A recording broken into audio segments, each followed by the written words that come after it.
membuat statement lewat video tentang apa yang terjadi tentang saya dan keluarga yang beredar di masyarakat luas. Pertama-tama saya mohon maaf yang sebesar-besarnya atas segala keriuhan yang telah terjadi mengenai hal-hal yang harusnya hanya menjadi urusan internal keluarga saya, ternyata harus dibuka di kalangan luas. Buat saya yang terjadi saat video permintaan maaf itu dilakukan, dari awal sampai akhir mayoritas emosi yang dia rasakan adalah sedih, ditandai dengan tarikan di samping alisnya bagian pinggir dan juga lengkungan bibir ke pinggir ke arah bawah. Nah, tapi menariknya ketika bicara soal, kalian disebut satu-satu tuh, kan namanya istrinya atau istrinya tidak disebut. Nah, dan ketika bicara soal bahwa hubungannya dengan istrinya gitu ya, ada sesuatu yang perubahan terjadi, yaitu apa? Bibirnya itu kalau kita lihat ada sedikit perubahan kecil, tadinya ke arah bawah, kemudian ke arah sedikit tersungging ke arah atas, kayak senyum tipis gitu seperti itu. Artinya apa? Artinya ada sesuatu yang memang masih tidak disampaikan benar-benar ke publik tentang bagaimana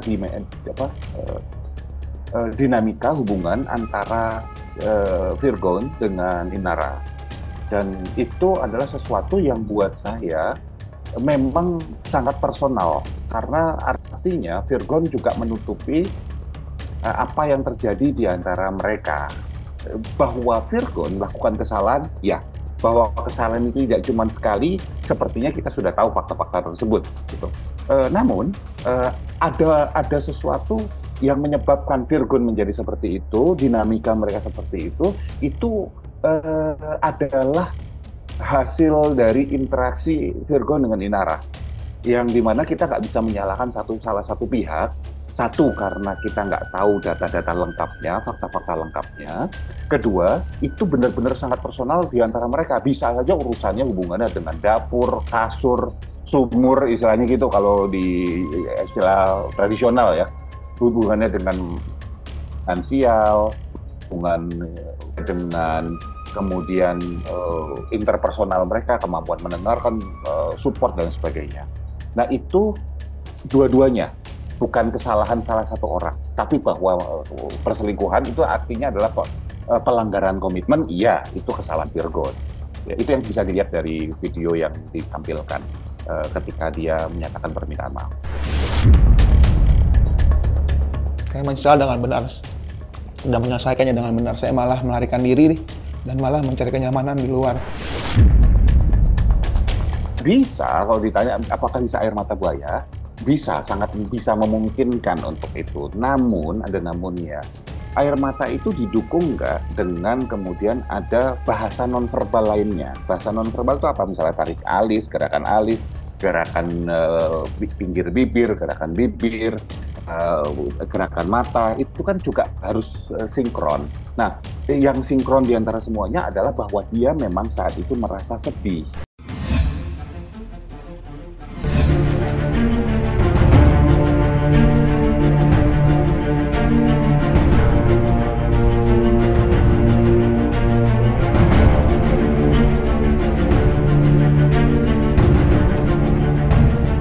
Gak apa-apa kalau lu gak punya uang, asal lu benar-benar tidak menyakiti hati gue dengan perkataan lu. Jangan, gue udah di-abuse sama dua laki-laki. Mantan laki gue udah di-abuse dan gue udah bilang sama Tony, gue di-abuse, jangan di-abuse lagi. Jangan di-abuse lagi. Dia katain gue, makanya gue tampar dia untuk supaya dia diam. Emang gue lempar gelas ke dia, tapi itu juga nggak kena. Waktu ada setrikaan, gue tuh ngambil talinya, gue cuman mau lemparin, ternyata kena dia. Gue pun sudah minta maaf. Assalamualaikum warahmatullahi wabarakatuh. Ada pertanyaan menarik. Ustadz, bagaimana hukumnya menceraikan istri melalui pesan WhatsApp? Memang Islam memiliki prinsip yashiru wala tu'ashiru. Mudahkan urusan orang, jangan kita bikin sulit. Tapi ingat, jangan segala sesuatu kita permudah. Apalagi masalah pernikahan, sesuatu sangat sakral, suci. Ini dimulai dengan membaca basmalah, dengan nama Allah, kita ijab kabul, disaksikan dua keluarga besar. Gak bisa seenak saja kita menceraikan istri karena pertengkaran hanya melalui pesan WhatsApp. Tidak semudah itu. Ada tata caranya, ada adabnya, ada rule of the game-nya yang harus kita patuhi. Dan perceraian ini juga merupakan satu jalan terakhir. Selama masih ada solusi, wasyawirhum fil amri, kita diskusikan baik-baik. Karena perceraian ini sesuatu yang dimubahkan boleh, tapi Allah murka dengan perceraian. Karena perceraian ini bukan hanya memutus antara pasangan suami istri, tapi memisahkan silaturahmi dua keluarga besar. Bagaimana kalau istri kasar kepada suami? Jadi KDRT ini bukan hanya suami pada istri. Zaman sekarang ya, terlepas dari emansipasi, bahkan banyak suami korban KDRT istri. Ada yang dilempar penggorengan, ada yang dipukul sapu, na'udzubillah. Jadi kita ini menikah punya misi. Misinya apa? Litaskunu fiha, agar kita mendapatkan ketenangan batin. Ya.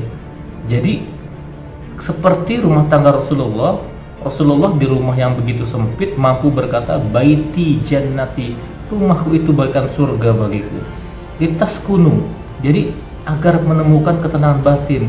Kalau isinya seperti neraka, ya, ini sudah menyalahi aturan Islam. Kalaupun misalnya ada perbedaan pendapat, kan sebaiknya diomongin secara baik-baik. Dan cara manusia itu berbicara, berkomunikasi itu ada yang namanya submisif, yang artinya nyindir, menyatakan perasaan, pikiran dan pendapatnya pada orang lain, tapi dengan nyindir yang akibatnya belum tentu orang yang dituju itu memahaminya, bahkan bisa terkena pada orang-orang yang lain. Yang kedua adalah cara berkomunikasi, menyatakan perasaan, pikiran dan keinginan dengan cara agresif. Tapi hal ini akan berdampak pada orang yang diajak bicara sakit hati, atau orang-orang lain juga tidak nyaman dengan caranya dia. Nah, agresif ini ada yang sifatnya verbal, juga ada yang dalam bentuk perilaku, misalnya dipukul dan sebagainya. Kenapa bisa terjadi itu? Karena reaktif. Nah, kalau yang terakhir adalah asertif, menyatakan perasaan, pikiran, keinginan, tapi pada saat yang bersamaan itu kemudian mencari solusi dari perbedaan pendapat ini gitu. Kalau orang selalu menggunakan submisif, itu membuat orang lain yang dituju itu tidak memahaminya. Tapi kalau pakai agresif, mungkin tercapai yang dia inginkan, tetapi tidak membuat nyaman atau kemudian bisa berdampak negatif kepada orang yang diajak bicara. Ada lagi pertanyaan, Ustadz, apa boleh mengungkit-ungkit pemberian, baik pemberian istri pada suami, suami pada istri? Ini selalu kekanak-kanakan. Jadi harta yang kita kumpulkan dalam rumah tangga itu semuanya adalah harta bersama, melebur, membaur. Jadi buat apa kita sebelum pernikahan ada suuzon, ada perjanjian gono gini, seolah kita ini nggak percaya. Kita ini kan nikah maunya untuk seumur hidup. Karena apa? Kasihan dampak psikologis pada anak-anak kalau sampai terjadi benturan, terjadi perceraian. Goncang psikologis anak. Ini yang harus kita pikirkan. Apalagi cuman ungkit-ungkit. Ya, harta kan gak ada kita bawa mati. Bapak Profesor Dr. Otto Hasibuan SHM dan Ibu Normawati Boru Damani SMHK menjadi suamimu?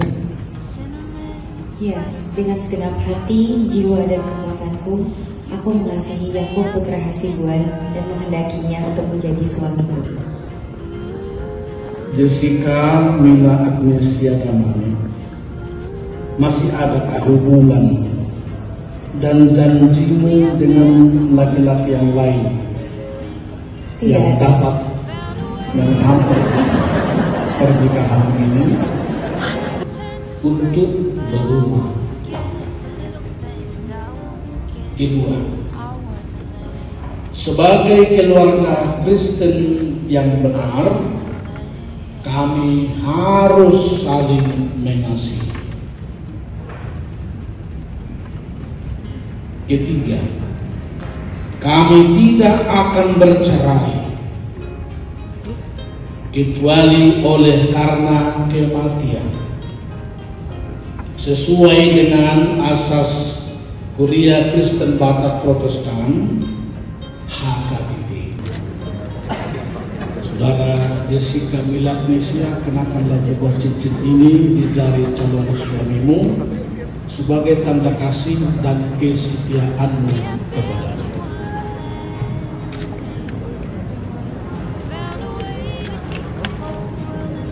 Yakub putra Hasibku, aku kenakan cincin ini di jariku sebagai simbol kasih dan kesetiaanku.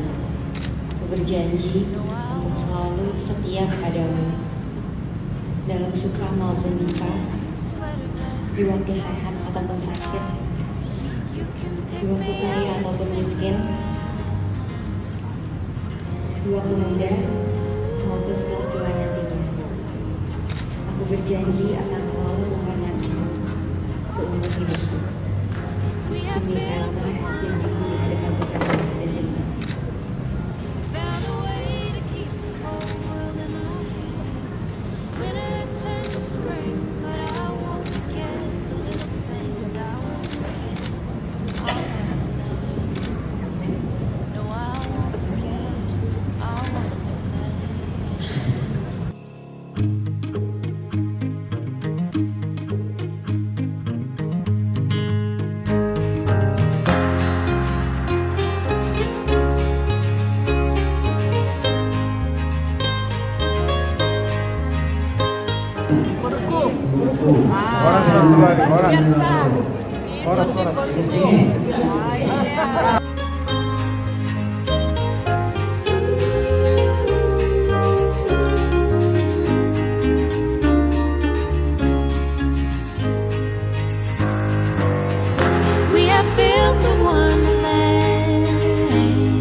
Ungkapan isi hati dari Abang Bunda.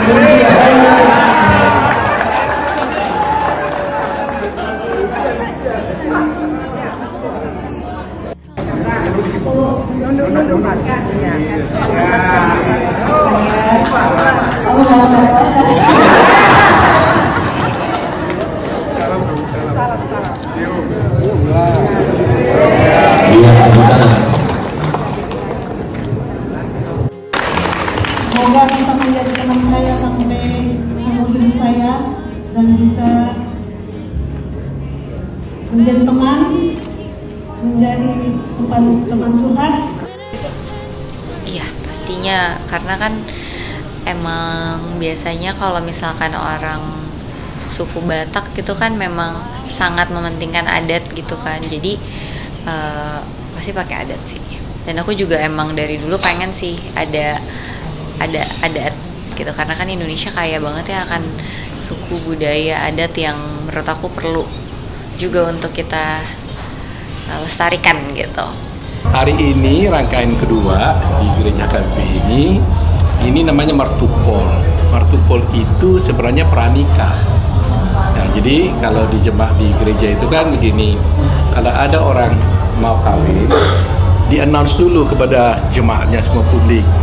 Ditanyakan ada nggak yang komplain, yang keberatan atas perkawinan ini. Siapa tahu dong salah satu pihak udah pernah dijanji sama orang gitu. Itu inti acaranya sebenarnya. Nah jadi itulah martupol dan sekaligus tadi dibuat acara tukar cincin, ya kan? Nah, mungkin kita bertanya, dulu kan di Bali ada mereka tukar cincin gitu kan? Tapi ini yang resminya gitu. Kalau kemarin kan alanya zaman anak muda itu ya. Kalau resminya ini orang tua di situ. Jadi itu rangkaian pertamanya. Setelah nanti dari acara martupol ini baru satu minggu, ditunggu satu minggu kan, nggak ada komplain. Baru nanti hari Jumat tanggal 5 bulan 5 tahun 2023 ini baru dilakukan pemberkatan di gereja ini juga. Pemberkatan, disitulah mereka sah dinikahkan jadi suami istri tanggal 5. Nah, kemudian setelah itu kebetulan memang tanggal 5 itu pas juga hari ulang tahun saya juga kebetulan ya Kak. Jadi ya mungkin ada selebrasi sedikit lah ya, habis acara pemberkatan kita di sini selebrasi sedikit, tapi intinya sebenarnya pemberkatannya. Nah, kemudian tanggal 5 ya. Nah, baru besoknya tanggal 6 barulah dibuat upacara adat yang sebenarnya. Kita sebagai orang tua tentunya kan senang, ya kan? Kan kita kan anak saya 4, 3 perempuan sudah kawin semua. Ya kemudian tinggal Yakob sendiri. Waktu kecil kita beranggapan ya tentunya karena satu-satunya yang penting dia bisa sekolah baik, ya kan? Hidupnya bagus, ya. Nah, itu sudah dilaluinya. Dia sekolah, dia padahal keduanya bagus, sekolahnya bagus, kerja bagus. Dan sekarang tinggal kita berdoa lagi supaya dia berkeluarga juga dalam keluarga yang bagus, kan gitu. Jadi sebagai orang tua nggak ada pikiran yang lain sih. Bagaimana anak kita bisa dapat istri dan menjadi pembina keluarga yang baik. Ya, kalau perasaan kita di satu pihak kita ya senang karena bagaimanapun anak kan memang harus kawin, gitu kan. Tapi walaupun kita merasa kalau dia udah kawin, wah berarti kan dia harus mandiri dengan keluarganya kan. Jadi memang rasa berat, tapi ya itu konsekuensi logis yang harus kita terima sebagai orang tua. Kita kan hanya mendoakan saja dalam hidup mereka supaya bisa baik gitu. Nah, kalau kita kan memang kebetulan waktu perempuan kita lepas di bawah orang. Kalau ini kan kita dapat anak baru lagi sekarang kan jadi tambah. Ada pemberian marga, terus biasalah ya pemberian marga, terus acaranya saya kurang ngerti ya. Dalam prosesi pemberian marga itu, marga Batak, Mila kan dapat marganya Damanik dari ibunya. Ya udah acaranya seperti itu, terus kita ke gereja, itu acara Martupol. Martupol itu tunangan. Oh, tunangan. Martupol itu tunangan. Terus membagi berita di gereja, itu membagi berita untuk acara selanjutnya, bahwa menyatakan bahwa Mila sudah menjadi bagian daripada keluarga, ya keluarganya Yakub dong. Kalau di adat Batak sudah tunangan itu sudah menjadi istri gitu loh. Tinggal pemberkatan. Aku pertama kali ngelihat yang ada prosesi adat-adat kayak gini juga sih, jadi lumayan cukup amazed juga karena baru pertama kali, dan terharu sih karena suasananya hikmat banget. Terus kayak Mila sama Yakobnya juga, they both are very happy, keluarganya juga, jadi semua jemaat yang datang, tamu yang hadir juga, semua prosesi acaranya lancar, jadi aku senang banget.